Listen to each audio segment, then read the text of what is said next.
Assalamualaikum warahmatullahi wabarakatuh. Kami dari kelompok 2 akan mempresentasikan makalah kami yang berjudul Aplikasi Citasi. Perkenalkan, nama saya Kaisaura Fadrina Bromai. Perkenalkan, nama saya Ralis Dopianas. Perkenalkan, nama saya Anissa Salsabila. Perkenalkan, nama saya Rahma Faidanisa Sinaga. Perkenalkan, nama saya Dika Inata.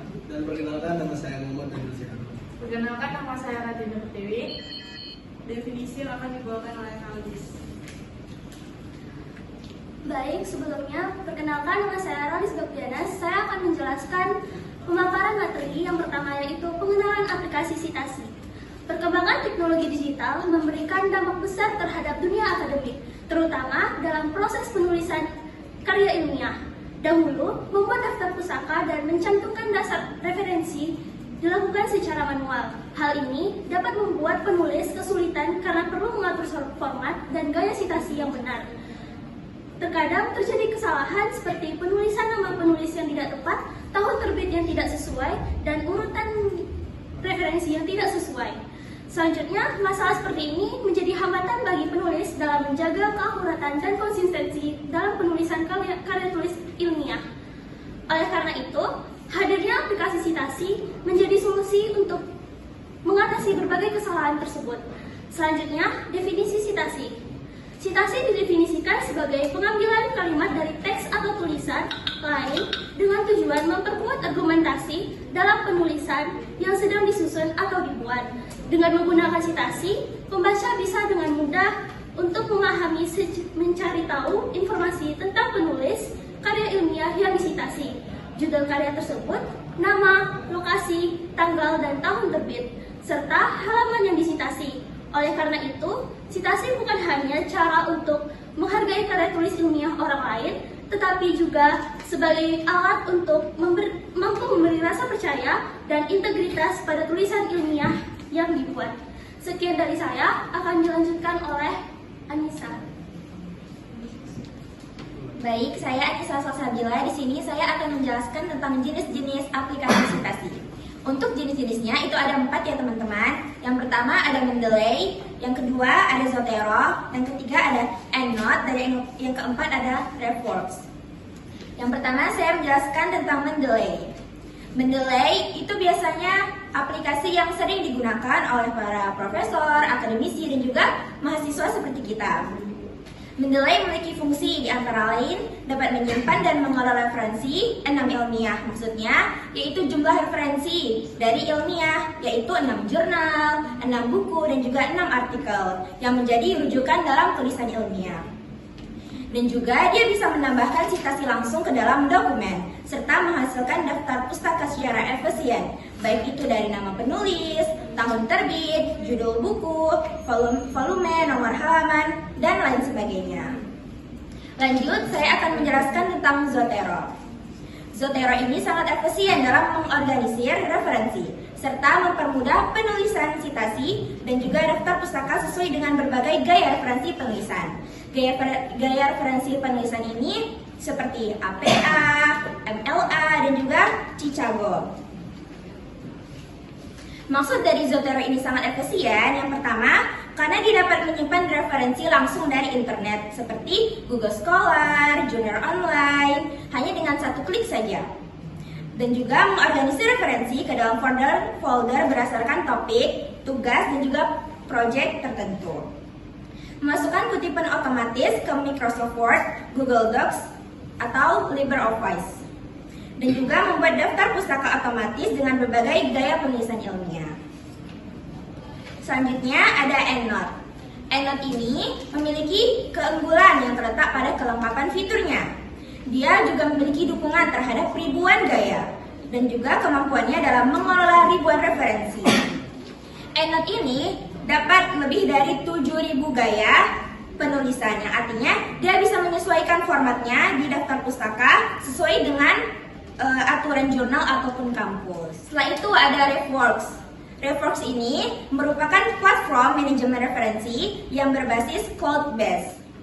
Dan kelengkapan fitur dari EndNote ini antara lain pencarian otomatis jurnal dan metadata referensi dari situs online baik Google Scholar, Scopus, dan juga lain sebagainya.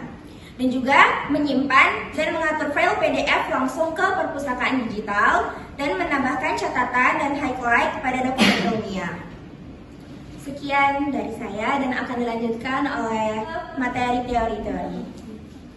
Baiklah, di sini saya akan menjelaskan teori sistem manajemen informasi.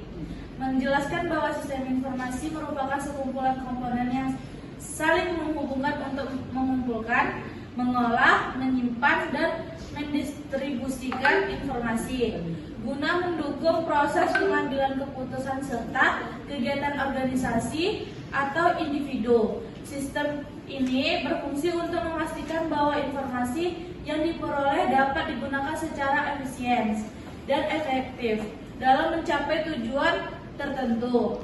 Dalam konteks akademik, teori ini menekankan pentingnya pengelolaan data dan struktur agar memudahkan akses, pemeliharaan, dan penggunaan informasi secara berkelanjutan. Teori gaya citasi.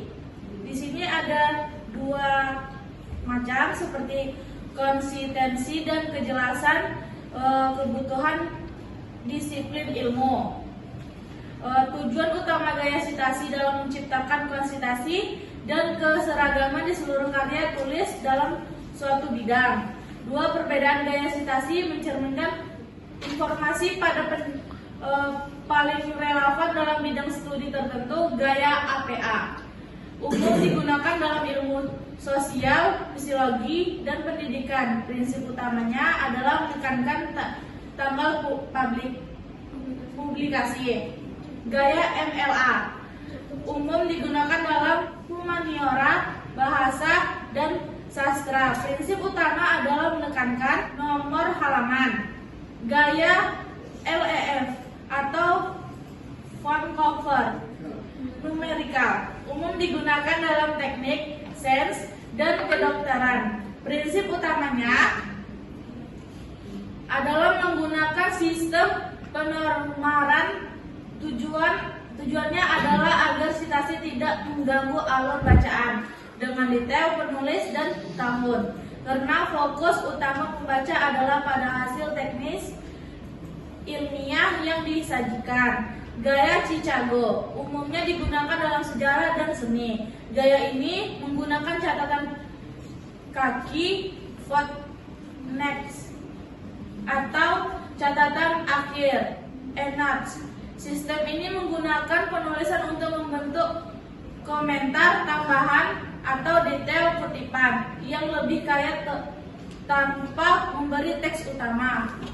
Dilanjutkan dengan Dika. Teori metadata dan DOI, serangkaian kode unik yang digunakan untuk mengidentifikasi dan mengenalkan objek digital seperti jurnal ilmiah, artikel penelitian e-book, laporan dan data digital lainnya. Berbeda dengan tautan biasa, URL DOI bersifat permanen. Jika sebuah artikel dipindahkan ke situs lain atau repositori baru, DOI-nya tetap dapat digunakan untuk menemukan lokasi terbaru dari artikel tersebut. Teori pencarian dan impor otomatis. Teori pencarian dan impor otomatis adalah konsep yang menjelaskan bagaimana sistem digital mampu mencari, mengambil, dan mengimpor data atau informasi secara otomatis dan berbagai sumber seperti database akademik, jurnal ilmiah, atau situs web tanpa harus dilakukan secara manual oleh pengguna. Teori ini bertujuan untuk mempermudah proses pengumpulan sumber informasi yang relevan, akurat, dan mutakhir, sehingga efisiensi pencarian data meminimalkan kesalahan manusia. Lanjut kepada Abang Daniel. Baik, selanjutnya saya akan menjelaskan tentang interpretasi kognitif dalam aplikasi citasi. Nah, di sini ada interpretasi kognitif merujuk pada proses mental di mana individu memproses.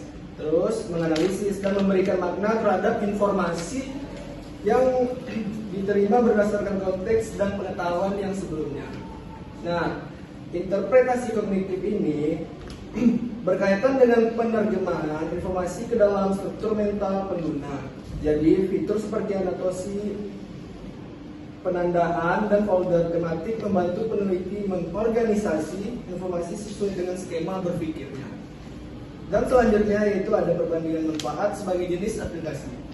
Yang pertama, Mendeley. Nah, Mendeley ini gratis, yang penyimpanannya 2 GB, mudah digunakan, integrasi kuat dengan Microsoft Word dan LibreOffice untuk menyimpan kutipan otomatis. Yang kedua ada Zotero, yaitu gratis, penyimpanan lokal tanpa batas, dan cloud gratis sebesar 300 MB, fleksibel dan dapat dikustomisasi. Nah, selanjutnya akan dibacakan oleh teman kami. Saya akan membacakan fungsi dan manfaat aplikasi citasi. Yang pertama ada fungsi citasi, yaitu menghindari plagiarisme, memberikan bukti atau sumber informasi, memperkuat argumen atau opini, meningkatkan kredibilitas, yaitu kepercayaan dan akuntabilitas sebagai tanggung jawab tulisan, serta memudahkan pelacakan sumber. Yang kedua adalah manfaat citasi, yaitu membangun reputasi akademik, menunjukkan luasnya penelitian, menguatkan jejaring ilmiah, memberikan penghargaan atau kredit kepada penutur asli. Kesimpulan dari presentasi kami hari ini adalah perkembangan teknologi digital telah menghadirkan aplikasi citasi sebagai inovasi penting dalam dunia akademik. Aplikasi seperti Mendeley, Zotero, EndNote, dan RefWorks mempermudah pengelolaan referensi secara efisien, akurat, dan standar sesuai dengan gaya penulisan ilmiah. Berdasarkan teori sistem manajemen informasi, aplikasi citasi berperan dalam mengorganisasi data referensi serta berintegrasi dengan perangkat lunak pengelola kata dan database ilmiah. Secara fungsional, aplikasi ini membantu menghindari plagiarisme, meningkatkan kredibilitas karya, dan mendukung konsisten penulis. Dengan demikian, penggunaan aplikasi citasi tidak hanya mempermudah proses penulisan ilmiah, tetapi juga mencerminkan integrasi dan etika akademik yang tinggi dalam era digital. Sekian presentasi kami hari ini. Terima kasih. Assalamualaikum warahmatullahi wabarakatuh.